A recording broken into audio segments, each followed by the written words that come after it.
Hello, and welcome back to Land and Sea. Let's get back to where we were. Chapter 9. Chapter 21. Peter? Peter, are you there? I called out into the night. Emily, is that you? Yes, it is, and I have news about the boy. Peter appeared out of nowhere. What is it? He is the son of Emma Swan and Bellfire. Emma Swan is the daughter of Prince Charming and Snow White. Does this help? Yes, Emily, it helps plenty. Where are you right now? I'm in a place called Storybrooke, Maine, but I can't use magic at all. Emily, that is because you are in the land without magic.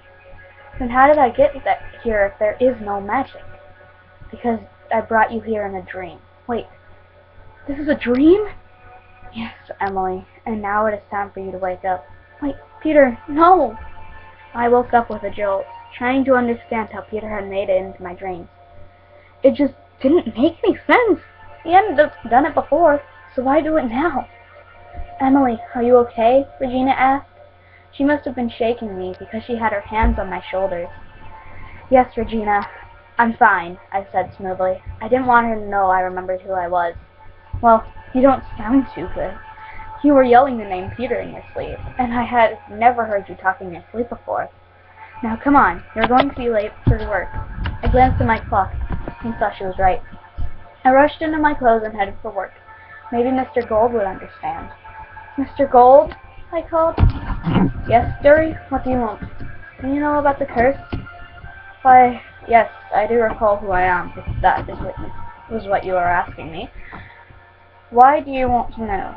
I had a dream last night, and I remembered who I was, but it just didn't make any sense. I remembered everything after I talked to Peter Pan, who had somehow gotten into my dream. Do you know how he did it? Wait a minute. Who are you in the fairy tales? I don't think I remember seeing you anywhere in the Enchanted Forest.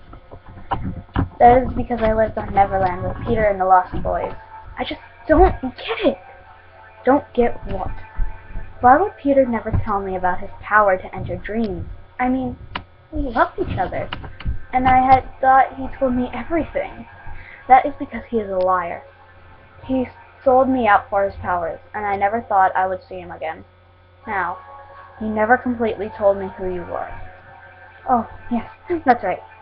My name is Emily Hook, daughter of Captain Hook and Mila Gold. Do you know who I am, dearie? No. Could you please tell me? I am Rumpelstiltskin. I gasped. You tried to kill me, I cried out in terror. The man who I trusted for my whole life here in Storybrooke was actually the man who had tried to kill me. Well, does it look like I'm going to right now? Because I can't. Why do you think it's called the Land Without Magic? Well, if you knew who you were the whole time, wouldn't you have recognized me by now? I mean, you tried to kill me. That is kind of hard to forget. Well, trust me, dearie. I have killed many a person in my day. You wouldn't have been the first. And besides, I was kind of thinking about how I just killed my own wife. Fair point. I guess that means you won't try to kill me, right? No, I will not try to kill you, even when we have our magic back. Wait, if there is no magic, then why is my dagger working? I don't know. Maybe Pan enchanted it or something. Could I have a look at it? I guess, but you have to be careful with it. I handed the dagger over to Gold. He carefully inspected it, unwrapping the golden linen, poking the tip, anything he could do to see what it was. Can you show me how it works? Sure.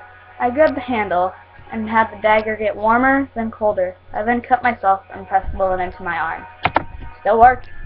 Amazing, Mr. Gold said in awe. I know. That is why I always keep it at my side. It comes in handy at times. I can see that. Now, why don't you take a drink of this? Mr. Gold held out a bottle of something. What is it? I will not use it until I know what it is. It is a sleeping spell. You will be able to go to sleep and not wake up until you want to wake up. And when do I get to determine that? When you are done dreaming and ready for reality. Are you sure if it's safe? I don't want it to kill me. What if I told you you wouldn't have to wake up until the curse is broken? Okay then. Anything that can get me out of here for a few days. He handed me the bottle, and I smelled the contents. They smelled like the shores of Neverland, where the beach met the jungle. Come on, dearie, drink the potion. Otherwise, I could just take it away. No! I gulped down every last drop, and everything began to look blurry. Then, I fell over and blacked out. Chapter 22. I ran through the jungle, remembering from my past how to get to Peter's camp. It looked the same, but I knew it was a dream. The fire was going, but no one was there. I began to get confused until I heard a voice. No, he's not here. He is awake and as busy as ever. I knew that voice anywhere. A shadow. How did you get into my dream? I am a shadow. Shadows can do anything. I ran through the jungle towards the hill, but as I was running, I fell into some sort of a room. Hello? I called. It only echoed back. I ran through and ended up in a maze of mirrors. I glanced around, but could only see my own reflection. I grabbed my dagger, but it was gone. I ran up to one of the mirrors and pounded against it. It shattered into 1,000 pieces, and all of the mirrors began to break as well. The ground dropped, and I fell into a room.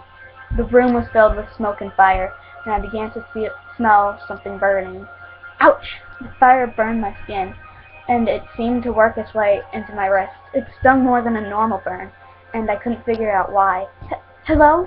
I heard someone call from the other side of the room. Hey, is anyone over there? Can you hear me? Yes, I can. Where are you? I don't know. Could you follow my voice and see if you could find me? I'll try. I began to sing a song, not even knowing what I was singing. I began to see the silhouette of a woman, and then her features began to clear up. She was something of my age. She had dirty blonde hair, a purple dress with sequins at the top. It was clear that she was a princess, when she had a small tiara on her head.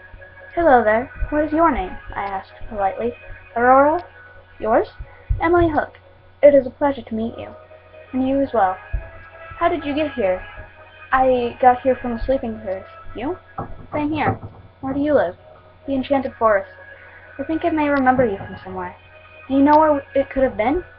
No, I don't. I hardly spent any of my time in the Enchanted Forest. I have lived most of my life on the island of Neverland. It was really a beautiful place. I began to shimmer, my hands and feet starting first. Wait, what's going on? I'm waking up. Sorry, but I must leave. Maybe we will meet again. You can count on it. Goodbye, Aurora. Goodbye, Emily Hook. Emily, wake up, Mr. Gold said, gently shaking me. How long was I asleep? About 3 months. Man, it only felt like half an hour. Well, if you'll excuse me, I have some people to say hello to. Alright, I'll see you later, Miss Hook. I slowly got up, not wanting to hurt myself. It certainly did look like I had been asleep for 3 months. I walked outside and saw the people I was looking for over by the clock tower. I jogged over there, not wanting to lose them. Hey, wait up! Who are you? The man said. I'm the young woman who put Emma in the wardrobe when she was born. Wait, really? That was you? The woman with black hair said. Oh, that it was. Oh, but I should introduce myself. I am Queen Emily Hook of Neverland. Wait. Hook? Neverland? Queen? So are you the daughter of Captain Hook? Emma asked. I? Don't do that. How are you the Queen of Neverland? Almost killed Peter Pan and decided to kiss him. Kind of a true love's kiss thing, you know? Okay, then. How did you get to the Enchanted Forest? Magic bean. Durr. Emma, I think we all must know about her. I am Snow White, and this is my husband, Prince Charming, said the black-haired woman. Well, it was nice to meet you all, but I need to go talk to Regina. Good day. And I started to walk over towards Regina's house. When I got there, people were pounding on her door, so I went around back. Emily, is that you? How you got my Enchanted Forest name so perfectly right will always remain a mystery to me. So, how have things been? Horrible. Emma Swan broke the curse. Everyone is storming my doorstep, and I can't find Henry anywhere. Maybe try his castle. That was his favorite spot of all. We destroyed that. But maybe he's down at the new playground that we built. Well, go check there then. And don't worry about those people out there. You just have to make it seem like you have your magic back. and you'll be good. Bye. Bye? Chapter 23. As Regina left, I noticed that she had been picking the apples from her tree. They were dying, and she must have wanted to save at least one of them for a turnover. Strange. Why would she keep such a perfect little apple tree hidden in her backyard? And why did I never think to wonder? Because you didn't believe that you could. I whipped around, and I saw that it was only Henry. What are you doing here? I just sent Regina to find you at the playground. Well, she's not going to find me there. And also, who's Peter? My boyfriend from Neverland. And before you say anything, yes, he is Peter Pan. Cool. Why would you say that? Neverland is just the place to go on a family vacation when we get back to the Enchanted Forest. Oh, Henry, you can't survive there if you're an adult. The whole island was made for children to survive, but your parents did. That is because Peter let them. Oh, okay. Now, you better go unless you want Regina to get angry. And that would not be good. Why is that? Because she is not going to be happy we were talking. Why? Because I almost helped Peter take some of the lost boys onto Neverland, and Regina would think I would take you. I have almost done it before. What do you mean? The night I remembered who I was. I just about grabbed you and took you away before I realized my magic was gone. Oh, but why would you want to take me to Neverland? That is classified, but you will find out soon enough. Okay, I'll see you later. Henry, I can't come back here tonight. Oh yeah, right. Maybe you could stay with Mary Margaret and David for a few days until you find yourself a house. If it is alright with them, sure. I mean, they do owe me. For what? You've read the storybook. You, of all people, should know. Oh yeah, want to come ask them with me? I don't see any harm in it, I said, and we started walking. Henry told me what had happened while I was asleep. And there was too much to write down. We're here, Henry said, and he walked up to a door that had the number 3 painted onto it. I opened the door and saw the whole family was home. Hey kid, what's up? Emma asked. Emily wants to know if she can stay here because Regina won't let her stay with us anymore. Is that alright? Asked Henry. I guess if she doesn't mind bunking with Emma, then sure. We do owe her, said David. Thank you. I don't think that I would be able to make it on the streets. Put me in a jungle? Fine. But on the streets? I'm a goner. Yeah, I can tell you wouldn't. Hey, when was the last time you ate? Asked David. About 3 months ago. Everyone is telling me a threat. You need to go to Granny's. She's having pasta on the house tonight, and we wouldn't want to miss that. Come on, let's get our things on and go, said Snow. Everyone put on their jackets, and we walked out of the apartment. We chatted the whole way, hardly even taking a breath. We're here, said Snow. Everyone cheered, but not at the people in front of me. They were cheering for someone who I thought was behind me. But no, they were cheering for me. Surprise, Henry called from in front of me. Everyone shook my hand, patted my back, anything they could do to show that they were excited to see me. But why? Why are you all cheering for me? I didn't do anything amazing. Or at least I don't think so. You saved Emma, and that means you helped save us all, cried someone from the back. He walked up to me and shook my hand. What is your name? Grumpy, but you can call me Leroy, the man said. You mean, as in one of the 7 dwarfs? I didn't even realize that you would be here in Storybrooke. He was certainly smaller than an average full-grown man. Well, you thought wrong, sister. We're all here. I heard 6 more voices coming from along the bar. I didn't think that such a small town could hold so many people. How did you all fit here? The whole town was built in a way that it would hold all of the storybook characters without any extra room, Henry said, having to yell for me to hear. Cool, I yelled back. Hey, would you like a hot chocolate? Said Ruby, the bartender. She was one of my only friends in Storybrooke. Sure, why not? I called back. When she brought it over, I saw that there was a note attached to it. I read it, and apparently I was supposed to meet someone at the docks with Henry at 12 o'clock tonight. Hey, Emily, what's that? Asked Emma. I guess I don't really know. Someone must have put a note under the wrong mug. Okay, then. The party went on until about 11:30, and that was when I had to make my move. "Hey, Henry, want to go on a walk on the docks?" I asked. "Sure, I'll see you guys in a minute," Henry replied. So we began walking to the docks, hardly even breathing.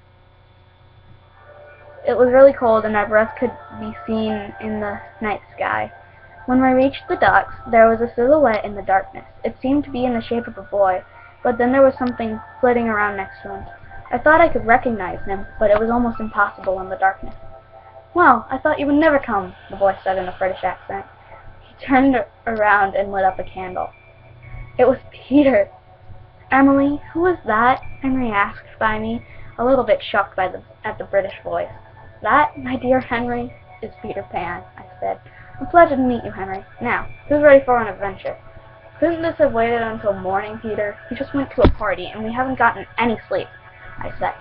"But I thought you were asleep for 3 months. Wouldn't that have been a good amount of time to sleep?" Peter said. Once the words were out, my wrist began to sting. I looked down and saw that my hand was hurt. It was burnt and bad. "Maybe we could also fix this before it gets an infection," I see. The pain was spreading, and I hadn't even noticed there was a big burn on my hand. Then I remembered my dream. I had burnt my hand in this exact spot when I was asleep, in the room with Aurora. But how can my dream affect my reality? "Emily, how did you get that?" Henry asked. "When I was asleep, I was in a room of flames, and I must have put my hand into the fire on accident," I said. It was the only partially logical explanation. "Some dream," Henry said. "You could say that.